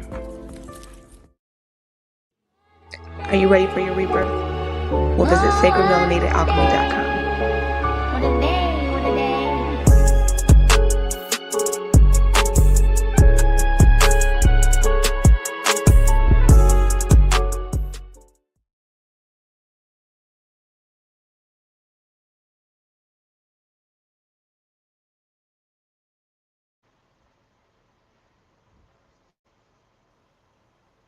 All right, guys. Well, welcome back from the commercial break. All right, let's go ahead and get into a few questions here. I'm going to go ahead and start with Raheem because he had the last question that I seen here. All right. So it looks like he said, but aren't there frameworks in the universe that orient morality? Like no one has to tell you murder is bad. Isn't that innate? No, I would say so. Okay, that's a good question. I would say that morality is innate, but there is a big but there. So everything, again, there's the idea that things are individuals is kind of it lacks. So people always ask like, is it nurture or nature? When in reality, it's always both, right? It can't be, not even that it's both. They're not actually in opposition. Nature is nurture. And I'm going to give you an example. So in order for, if a lion cub grows up without a lion, right, he's not going to know how to properly fill in his function as a male lion once he has a pride. This is a known fact. He's going to try. There's going to be certain things about him that's just intuitive. So he is going to do his best, but without an example on exactly how that looks like, he's probably going to die. He's not going to do as well because he didn't have somebody to kind of show him. So there's a part of being a lion that, yes, is very innate, but there's also a part of being a lion that is from the matrix of the pride, and that they cannot properly get to without the pride. This is why when a lion grows up in a zoo and they say, just release him in the wild, they said, bro, that's murder. If I just release this lion in the wild, he's going to die. He doesn't really fully know how to be a lion. He's going to try his best because, again, being a lion is also innate, but there's another component of that comes from being in a matrix of lions that know what they're doing. So morality is the same way. Like a child, like if you see like human children, they come out into the world and people are very friendly normally. Like they go to kids like, hey, what's your name? My name's such and such. This is how humans really naturally are. And in fact, when we first found out that there was Neanderthal DNA within humans, we thought, and it sounds crazy today, but we thought that we ate them. We thought that Homo sapiens ate them. And that when we found out that they were wiped, I'm sorry, I'm going backwards. When we found out that they were wiped out, we thought that Homo sapiens killed them. And then when we found out that it was in the DNA of, groups of humans, we thought that we ate them. But then through, archaeology, they found out that actually they were hanging out together. They were buried in similar places. They were playing flutes. So actually, they were actually reproducing. Why? Because we found out that not anymore because of the Western power taking over, changing the culture and how humans operate, and we live outside of our natural matrix. But originally, if a human met another group of human, you wanted to trade. Hey, what is your name? Okay, this is what we do. Here's some tools. Oh, we learned how to make it like this. Oh, this is how we make it. And so, but again, because we don't live in the matrix that we're supposed to live in, at least the people I grew up in, you grow out of that quick as a kid, like all that super duper friendly. Like you hit about middle school, and that's done. That's over. That's over with. And but that's not that. Can I add to that before you go to the next question, Kai? Yeah, absolutely. And I just wanted to add to that just to say, like, we could say it's innate, right? But I'm from Baltimore, Maryland. I'm from East Baltimore, right? And when you grow up in these traumatic spaces where you actually seeing people, get killed, when you're actually seeing people deal drugs, when you actually have to walk to school and fight 4 or 5 people almost every day, that morality go out the window, like Ali said. You feel what I'm saying? So before you even had a chance to fully develop your mind and your self-awareness, you have already been thrown into a matrix where they say you smoke and you drink and you out on the block, especially when you don't got a 2-parent household. Everything has been set up against you to throw your morality out the window. Is when you come back into alignment with self, is when you begin to realize, like you were saying, that just because we are animals doesn't mean we have to be animalistic. Right. So that goes to say, just because I'm from a certain area doesn't mean I have to be there. I can learn to stand into my righteousness, become aligned, and attract, what is meant for me. So I agree completely with that. You said you're from Baltimore? Yeah. I knew you was from Baltimore. Why? Because I said two? Yeah. When you said one of those two, I was like, hold up. I was going to ask you though. I was like, hold up. I love Baltimore. That's dope. To add to that, on another note, just because we were talking about how just the universe doesn't care about morality. So we live in a society where why is that person getting all of the abundance? Why do that person was just kicking down an old lady on the floor, yet this person just found a big wad of money out of nowhere. It's like you have to understand that when the way that the universe is set up is based on your subconscious mind. Because when you start to understand and fully dive into your subconscious mind and understand it, and you know what's in there, you're able to open up a vast that's infinite potential. So you're like, when you tap into that, you're so much more open to receiving, especially when it comes to abundance. So when we're talking, or money, or whatever the case may be, if a person again has that subconscious belief that I'm rich, I just got to figure out the steps to get there, but I'm already rich. There's nothing that I have to look outside of myself to tell me that I'm rich. I already know it. So the universe is not going to care whether you're good or bad. They're going to go based off of your belief system and what that is internally within you. And remember that things echo, right? Like, so your this is why I always say, so if you, all right, I breed dogs, right? And I had a dog that I imported over. I would never do this again. I imported her over pregnant. I knew I shouldn't have did this. I imported her over pregnant. This is how some of these businesses work.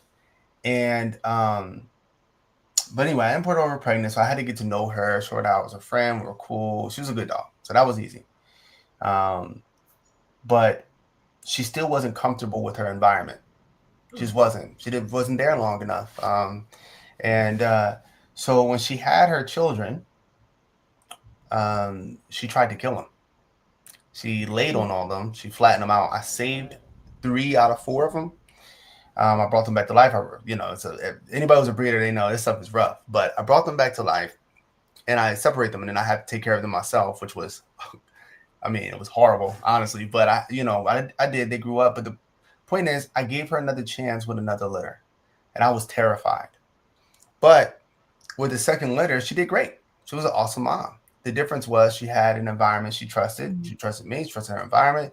The environment was better, and she rose to that environment. She meant that environment manifests. So what I'm saying is they echo off of each other. And a lot of people, they want to be rich, and so they don't realize that if you truly were rich, you would be rich. And so what I mean by that is, if you were truly rich in here, then your outside will reflect that. And if your outside truly reflected richness, then your inside will reflect that. They echo off of each other. And somebody who truly has the spirit of their rich version of themselves, their lives are immediately going to start changing that day. They doesn't mean that $1 million is going to pop up in your bank account.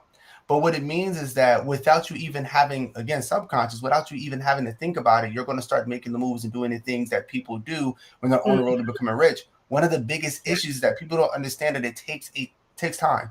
So nobody wants to hear this, but I'm going to tell everybody watching.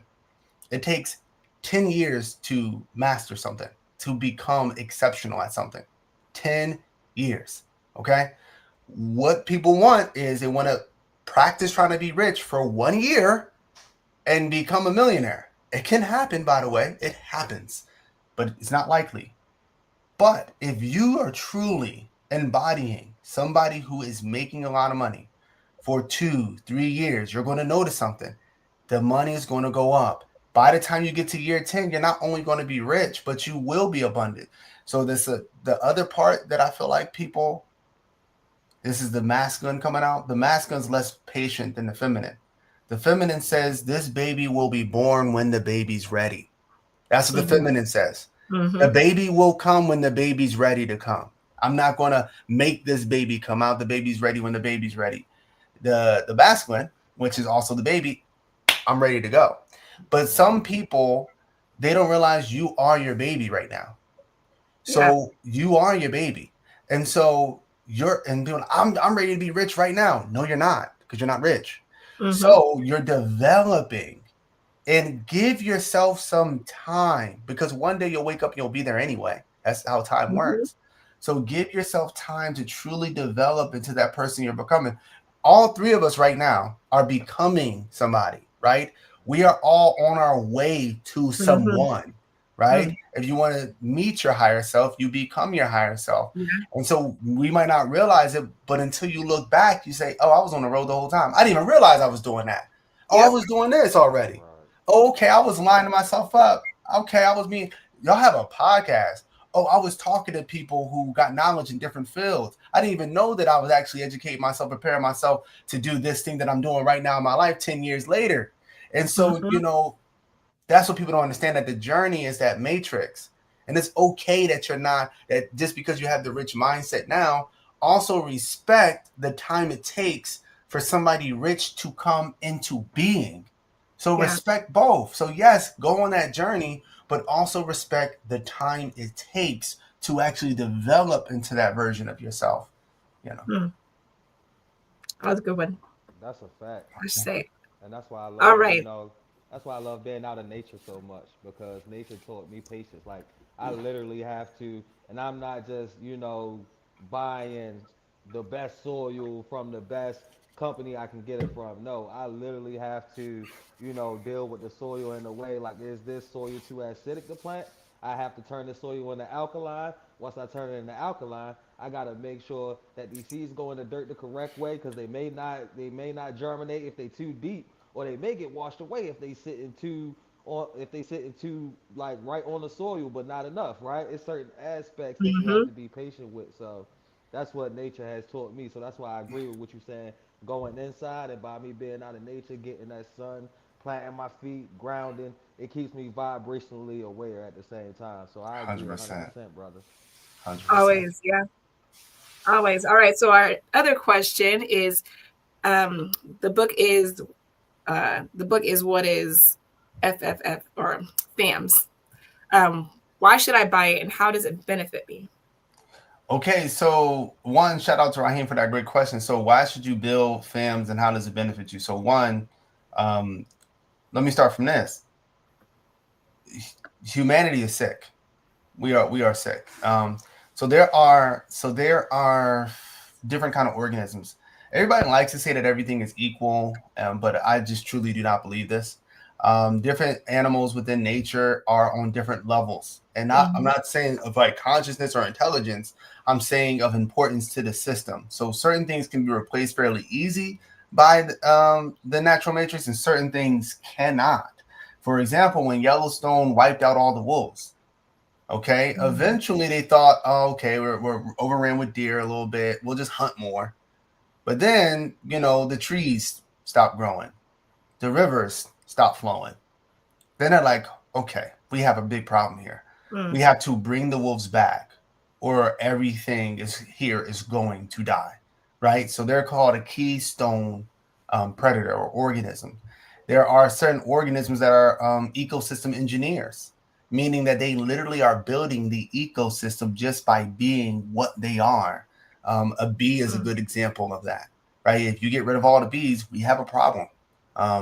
We have a very large problem. So there's certain organisms that play a bigger role than others. Humans are one of those. So you look at most of the ancient myths, right? Humans are the caretakers of the earth. They're the ones who are supposed to come here and make sure the earth is doing well and make the earth even better. Like literally, look at most of the ancient mythologies. They start with a very similar premise. And this is intuitively very true. Humans are what's called ecosystem engineers. So going back to what I was saying about, the Amazon rainforest. So humans used to go around as hunter-gatherers and literally plant forest. Humans used to take care of forest areas, ecosystems, keep them balanced. Maybe they were thinking like that's their purpose, or maybe they were just being who they naturally were. Either way, we know that they were doing this for millions of years.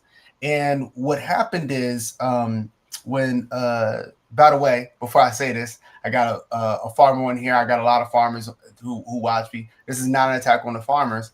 But when the agricultural revolution started, it was a big problem for humanity because we were taking the nutrients from the soil and we were not giving it back.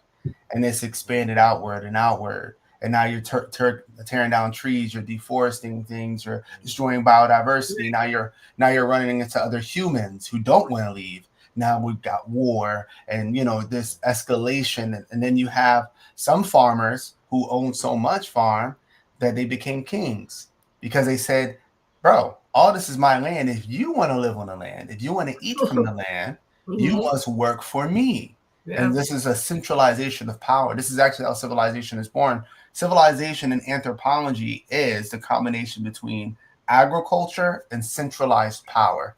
Once you have both, you officially have a civilization. And this is why civilizations crumble, because agriculture, especially the way that we practice it today, not regenerative agriculture, but the ones that we practice today, I call that permaculture, by the way. But the agriculture we practice today is very unsustainable. And then on top of that, centralized power is extremely unsustainable. And it really just sucks, honestly. When the best people are not leading and you're just centralizing power, things fall apart. And so this has caused us to live outside of our natural habitat. But again, that's not an option for the earth because of us, right? So ever since we've been out of our natural habitat, you would expect to see things like removing a keystone predator or removing an ecosystem engineer. But some, like bees, that's like a worldwide issue. So for wolves, that's certain ecosystem. For a bee, you get rid of a bee, you got some worldwide problems. Humans are the same. So you get rid of humans. If you look at how long the Sahara Desert has been spreading, it's directly correlated with how long civilizations and agriculture has been in Africa and Asia, literally. And so humans used to, again, take care of that, make sure. In fact, if you go look at North Africa, you'll know that most of it was a lush rainforest. And it was actually very lush, very fertile. And so the importance of FAMS is to return back to our matrix, back to our collective purpose, but without losing technology that's good for us and good for the earth. So technology that's bad for us and bad for the earth, we should discard that immediately. But technology that's good for humans naturally create technology. You can't take that away from us. We're just hyper intelligent organisms that's always going to find tools to create something. So films brings us back to the garden, back to our purpose, back to our matrix, while still enabling us to live in a way that is comfortable and technologically advanced. You explained that perfectly. Perfectly. Appreciate that. That was great. And then anybody else have any questions, go ahead and drop them in the chat. And while we're at it, so what do you, we'll wait for some more questions and we'll go ahead and wrap up this live because I think that this was a great session for one. Yes. Can you go ahead and tell us and just kind of revamp over like what you have coming up, what we should look out for, any new books or more groups that are the community that you're building?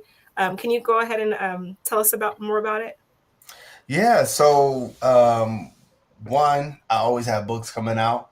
I did slow down a bit only because so I practice what I preach. So I create my own matrices for myself. A matrix is always filled with a trigger and a pressure. So one of our principles in the philosophy of order is you cannot legislate behavior. When I was teaching in school, the best example of this, I never forgot, it changed my whole perspective on children. The CEO of the last school I worked for, he came in and he was angry because this is an inner city school, so we like, man, these kids, man, they need a spanking, man. They just had a dad like my dad, a mom like my mom, a grandma like my grandma, to get them a good, like that's how we talking. So he comes in, he's very frustrated, and he says to everybody, he says, name all the kids who they just had one good whooping, they just be a good kid. And so we all started naming names. And he said, all but one of these names on here, apologies, the Apple thing came up, Siri or whatever. So all but one of these names that y'all listed up here, imagine he didn't tell us to say this. This is what we said.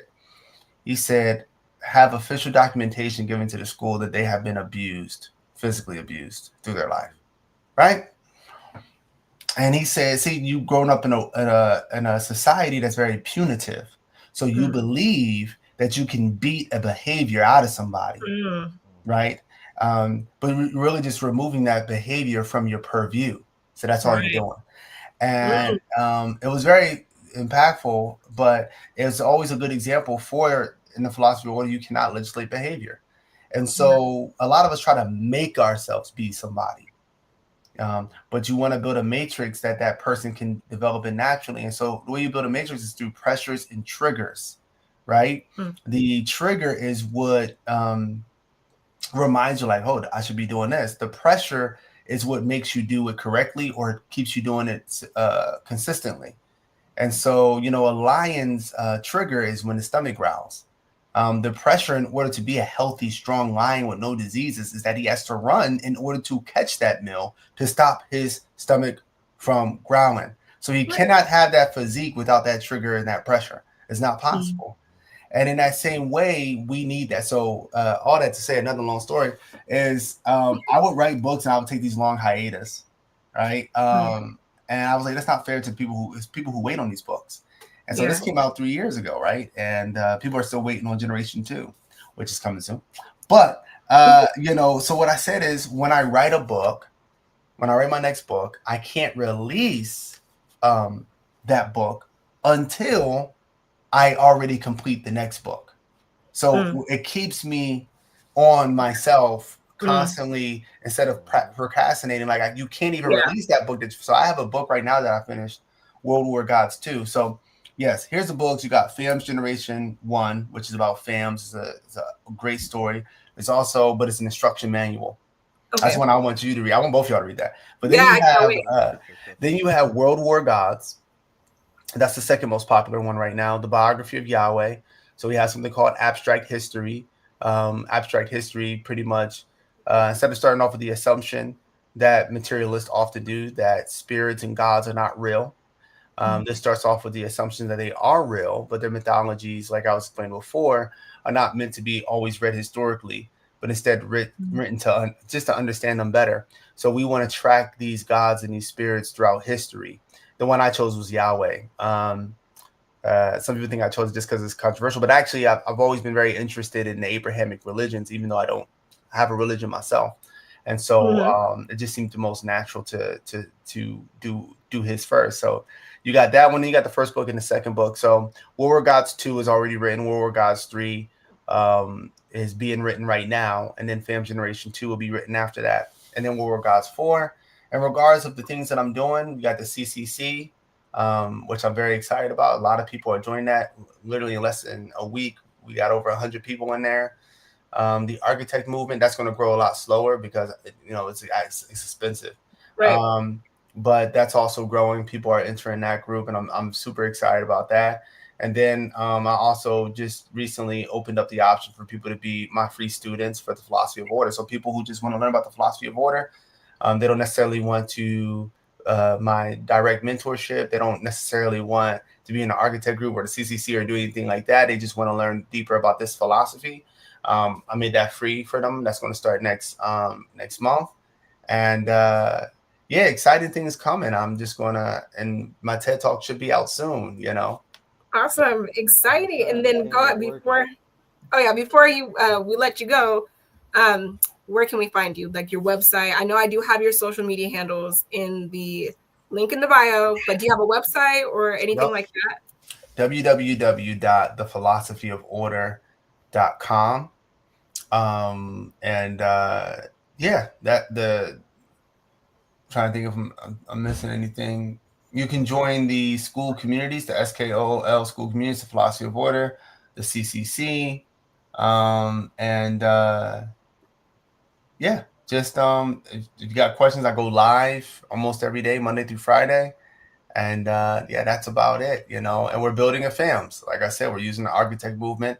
That money's going to go directly towards that. It's called the Beacon because I want to show the world. There's a lot of people who want to get behind FAMS. A lot of governments in different places like Africa who want to get behind FAMS, or at least who said they do. I mean, I can't trust that until things happen. But people who have said they want to get behind it, but they want to see, which is okay. I get that. They want to see a physical one up. Absolutely. They want to know that it works. And so that's what I'm doing right now. And before we go, right, I just want to ask if you enjoyed the podcast, one, and for two, we'd love to have you come back on and we actually go through some excerpts and scripts of FAMS. You know what I mean? So it could be an interactive thing, not only for your audience, but our audience as well, just to give them a little sneak peek. Because I'm definitely going to purchase the book as soon as possible because, like I said, that's in my lane. So I'm definitely going to check that out. Oh yeah, brother. No, one, I love being on here with y'all. Y'all are easy to talk to, so I would hang out with y'all, right? Y'all are, you know what I'm saying? Y'all are easy to talk to, so y'all the type of people I would just hang out with and talk with. So no, I would love to come back to the podcast anytime. And you never listen. It don't got to be the podcast. It could be, you want to talk about FAMS. That's my thing. I'm passionate about FAMS. So no, definitely I'll be back on here whenever y'all, ask me. I mostly run my own schedule, and my summers were super jam packed, but the rest of the year should be pretty free. So okay, that's a bet. We locked in. That's right. And okay, so I guess I feel we're gonna do this one last question, and then we're gonna close out this live. You guys also check us out on Facebook. If you guys let us know, give us some feedback on how this live went. If you guys were inspired by it, if you learned something, those always help. Click the subscribe button. I know what you said earlier, but I'm saying it. No, it's good. All right. All right. We got, how can I create my own matrix to become my higher self? The best version. Right. So first, identify, because if you're not your higher self, and there's always a higher self will come, there's a story you're living by. So figure out, is the story you're living by aligned to the story of your higher self? Because if it's not, you have to identify that spell or that story, and you have to immediately change it. You got to do work on it. You got to be honest with yourself. be honest with yourself, like be real, So that's number one. Write a new story, right? Right, what they call gospel, a good story, a good narrative, right? Write something good about yourself. Be your hero. Don't be afraid to be your hero, to be the one who shines in your life. That's number one. Like, write the story of your higher self. How did you become your higher self? Only you know. Write it out. And after you create that story, live by that story. Kind of treat it almost like how religious people are about their stories about Noah's Ark and Moses and all this. You need to be religious about your own story. You need to be like, nah, I believe it. Ain't nobody can tell me it's not true. I'll die for that. This is true. This is what you have to be that way. And then once you accept that story, then you can start building out that matrix. Because if you start on a bad story, you're going to be negative. You're going to be talking. Yeah, you're going to be, you can't do. Why are you doing this for? I knew this wouldn't work. You don't need all that. So you need to first have a good story, and then change your. I always say start with your physical matrix, but you don't have to. I always say start with your physical matrix first, because when you wake up in the morning, it's the first thing you see.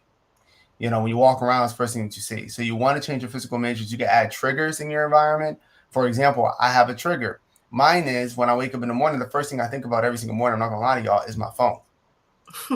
So I know this. So I put my phone in my office, and I tell myself, until you meditate, pray, I do 15 minutes of cardio, calisthenics, and me and my family, now my whole family does. Now they all join me in this. It used to just be me. Some jujitsu, some kickboxing, and then I go out, I feed my dogs, I check on the chickens, the turkeys, all that stuff. And then and only then can I get on my phone, right? Because those are all the things I don't feel like doing. So I put all those things, in between that to give me that pressure to get all those things done. Because my higher self, he would do all those things before he would go to his phone, right? And so now it doesn't feel right. If I was to go and get on my phone, it feels now I feel like I'm doing something wrong. Now it doesn't feel good. Now it feels like I need to do. I've been doing that now, and that's been my matrix for I think 8 months. So now it doesn't feel normal to do anything else. Now it feels wrong. And so you got to shut up those pressures in your physical matrix.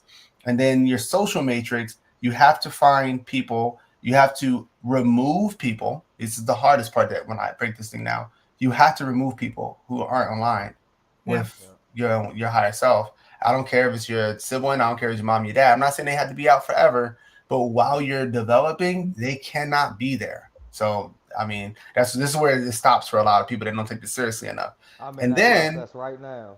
Right. See what I'm saying? So I feel you. 100%. And then you have to, and this is even harder, you have to find people who match that matrix that you're trying to be in. So you got to go and find, for example, if I decide that I want to make, I'm like, okay, I actually want to start making $300,000 a year, $400,000 a year. You need to go find people who are doing that. Yeah. You need to go find people who are doing that. And if you can't befriend them, that's okay. Watch their podcasts. And I know this is going to sound weird. Watch their podcasts, watch their shows, and pretend you're having conversations with them. I know it sounds weird. I know it sounds strange, but just like pretend like if you can't process the manifestation, okay? Yes. Exactly. Practice like having conversations. What would they say in this situation? Like, you went to them for advice, and what would they tell you? You got off the phone with them. Hey man, I was wondering, da. Like, I'm just saying, just practice it a little bit, and then like that'll also help you. And then last but not least, your digital matrix. Okay, digital matrix. I normally wouldn't have digital matrix in this, but I started to put it in there because, man, the algorithms are so powerful and distracting. I mean, it can distract you into such a negative, deep, dark hole on the internet. And you're like, what the heck am I looking at right now? How did I get here? You have to be cognizant and conscious of that. You have to be very intentional, and you have to design your digital matrix for what you want to see when you open your phone and when you go into your phone. And then last but not least, if it doesn't already naturally start manifesting, it should. Your mental matrix should naturally start changing. But if it doesn't, then you're going to have to start putting that into it. So this is when those law of attraction, like I said, people think I hate law of attraction. I don't hate law of attraction. I just think that it's incomplete in the way that people present it. It's very powerful for the mental matrix. So if your mental matrix is still not where it needs to be, I do this regardless anyway. Meditate on that thing, not on it in a way, and most of y'all know this, not on it in a way of like, I will have it, but like that you're there, and like really start trying to put yourself in the mind state. Right, exactly. In that mindset, to start thinking about what you have instead of what you don't have. When you, by the way, and this is my last answer to this question.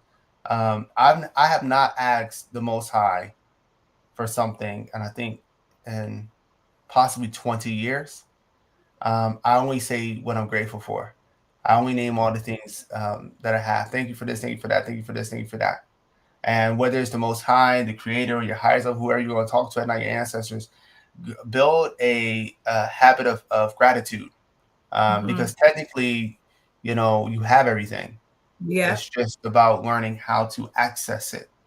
So, well, that was great. That was awesome. Very powerful. And so, yeah, Cornell, I'm going to let you take us away. You guys, this was such a great live. I learned so much, and I just think that this was so needed, and it's so needed. So when we're finished, I'll make sure I post a link to your book so that you guys can copy, you guys can get it, and find your way out of the matrix. Awesome. Man, listen, I just appreciate everybody that tapped in. I appreciate this brother right here. You can see that he's balanced in his life, walking in both his masculine and feminine principles. You know what I mean? Also that he can equate, you know, his spirituality and his intellect and bring them together. Because I think so many people within these communities like think they supposed to be individualized, right? When they just need some tinkering and some balancing. So I appreciate you for coming and giving the game to the people, man. Check out Fams, get the book, follow him on TikTok, follow him on IG, check out that CCC. I know I'm going to be checking it out. I know I'm going to be building with the brother more, you know, and yeah, thank y'all for tuning in. Love y'all, yo. All right, peace. I've been getting money, I've been changing lives now. Conquer my depression, leveled up, and I'm alright now. Yeah.